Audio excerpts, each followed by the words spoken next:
Young and the Restless. Spoiler shock.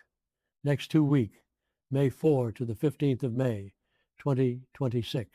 Welcome back to our channel, Soap Fans. Today is a fantastic day to dive deep into the latest Genoa City drama, and oh boy, do we have a lot to unpack. Grab your favorite beverage, settle in, and let's get right into the madness. I cannot believe they did that. I am typing this up late at night. My hands are literally shaking over my keyboard, and I just need to get this out of my system right now. I just watched the promo for the week of May 4th to the 8th, and I am screaming at my screen. Am I the only one who is completely losing their mind over this? I mean, we all knew things were getting dark, but this is next level chaos. Let's just jump right into the biggest shocker first, because I am still trying to process the sheer audacity of the writers. Kane Ashby is in handcuffs right in the middle of the Genoa City Athletic Club. I'm sorry, but seeing Lily Winters standing at the bottom of those GCAC stairs, her face completely drained of color, screaming, "Oh my God, this can't be happening," absolutely broke my heart. And it takes a lot to break my heart for Lily these days, considering how much she's been through. But watching Kane being dragged away by a GCPD officer while Christine Romolotti just stands there with her back turned like the smug DA she is, I am furious, because let's think about the real stakes here. Malcolm Winters is dying. He has aplastic anemia. Lily was already devastated when she found out her twins, Charlie and Mattie, weren't bone marrow matches. Then Kane, manipulative, calculating, opportunistic, Kane swoops in, gets tested, and is the only match. And what does he do? He blackmails Lily. He demands control of Chancellor Winters in exchange for saving her uncle's life. I've been watching since 2015. And I know Kane has a history of lying and faking his own death and doing shady things, but using a dying man's life as leverage, that is a new low, even for him. So now he's arrested, and he has the nerve to look back at Lily while he's literally in handcuffs and tell her that everything is going to be okay. He promises her that Amanda Sinclair is going to bail him out and that he's still going to New York. How is a judge going to let a flight risk blackmailer leave the state for New York when he's facing serious charges? I know Amanda is a brilliant lawyer, but she's not a magician. Lily's terrified face as those three walked out the door said it all. She knows what this means. If Kane stays locked up, or if the court blocks him from traveling, Malcolm is going to die. Christine Romolotti might think she's serving justice by arresting Kane, but she is essentially signing Malcolm's death warrant. I know some people are loving this downfall for Kane, but personally, I am just terrified for the Winters family. Wait, I'm getting ahead of myself. Okay, back to the point. We need to talk about the dining room scene because my brain is still spinning from the sheer awkwardness of it all. Patty Williams, Stacey Hyduke, is an absolute treasure, and whenever Patty is on screen, you know things are about to get unhinged. She just waltzes into the GCAC dining room like she owns the place, looking so entirely pleased with herself. And who is sitting there having a drink? Victor Newman and Diane Abbott. First of all, seeing Victor and Diane casually sharing a drink is already wild. Diane is currently spiraling because she caught Jack in bed with Patty on the boat, and then she caught Jack in a compromising position with Nikki. She is a paranoid, furious mess, and Victor is playing her like a fiddle to destroy Jack. But then Patty strolls up to their table and cheerfully chirps, "Could this day get any better?" I mean, the look on Diane's face, she let out this exasperated sigh that I felt in my soul.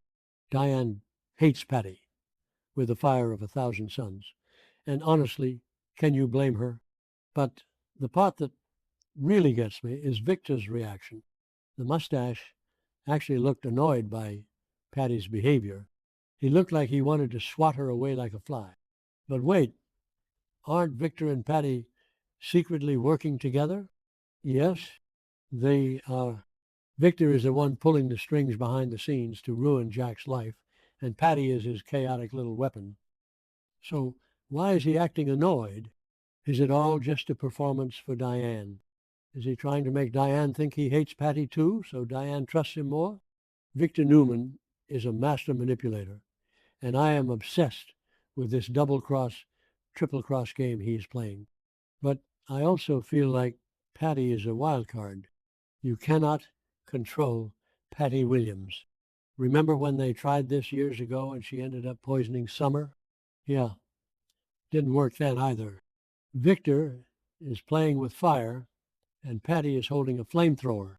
And speaking of people who deserve to burn, Matt Clark. I literally paused the video and yelled at my TV. Sienna Bacall insisted on the Friday, May 1st episode that Matt was dead. Dead. After that insane car chase where Sharon drove them off a cliff to save Nick and Noah, we all thought Matt was finally gone. But no. The final scene of the promo shows Matt crawling out of the desert and stumbling into a diner or a restaurant. A waitress comes up to him and asks if he's okay. And this absolute monster looks at her, holds up a hotel room key, and asks how far he is from this place. He has amnesia? Are you kidding me right now? I am so mad I could throw my laptop. Matt Clark does not deserve the amnesia trope.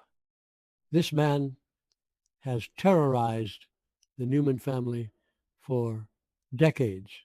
Let's just review what he did literally days ago. He lured Nick and Adam to a rundown gas station in Vegas. He purposely planted fentanyl and poisoned cocaine in a storage unit so Nick would overdose. He locked Nick and Adam in that unit. He chained up Sharon and Noah and made them watch on a surveillance feed as Nick writhed in agony on the floor, fighting for his life. Adam had to desperately try to save his brother while Matt just sat there, sadistically smiling at his phone. And now, after all that trauma, after almost killing Nick, after torturing Sharon and Noah, Matt just gets to wake up in a diner with a clean slate. He doesn't know who he is. He doesn't remember the hotel. I am furious. I know soap operas love a good amnesia storyline. I mean, how many times have we seen a villain lose their memory and suddenly become a sympathetic character? But I absolutely refuse to feel sorry for Matt Clark. I don't care if he's wandering around the desert looking lost and confused. He is a predator. But then again, maybe he's faking it. Contradiction time. Because my mind is racing. What if Matt knows exactly who he is? And he's just playing this waitress to get a ride back to his hotel so he can regroup. Matt is a survivor. He survived Victor's captivity. He survived the cliff crash. He is like a cockroach that just won't die. If he is faking the amnesia to slip under the radar while the GCPD and the Newmans think he's dead, then this is actually a brilliant, terrifying move. Because think about it. If everyone in Genoa City and Vegas thinks Matt is dead because Sienna said so, their guard is going to be down. Nick is probably still in the hospital recovering from the poison drugs. Sharon is emotionally destroyed. Adam and Chelsea are probably trying to pick up the pieces of their relationship after the whole Reza kissing disaster. If Matt sneaks back into town with this I don't know who I am routine, he could strike when they least expect it. I don't know you guys. I am just so overwhelmed by all of this. I want Kane to face the music for what he did to Lily, but I cannot handle the thought of losing Malcolm. I want Diane to get a revenge on Jack, but I don't want Victor and Patty to win. And I want Matt Clark to pay for every single thing he has done to Nick and Sharon, not get a get-out-of-jail-free card because he bumped his head in the desert. This show is driving me absolutely crazy, but I am so invested I can't look away. I need next week's episodes right now. I need to see Amanda Sinclair storm into that police station and demand answers. I need to see if Victor's mask slips around Patty, and I need to know if Matt Clark is truly clueless or just playing the longest, sickest game of them all. Let me know if you guys are as stressed out as I am, because I definitely need to talk about this with people who get it.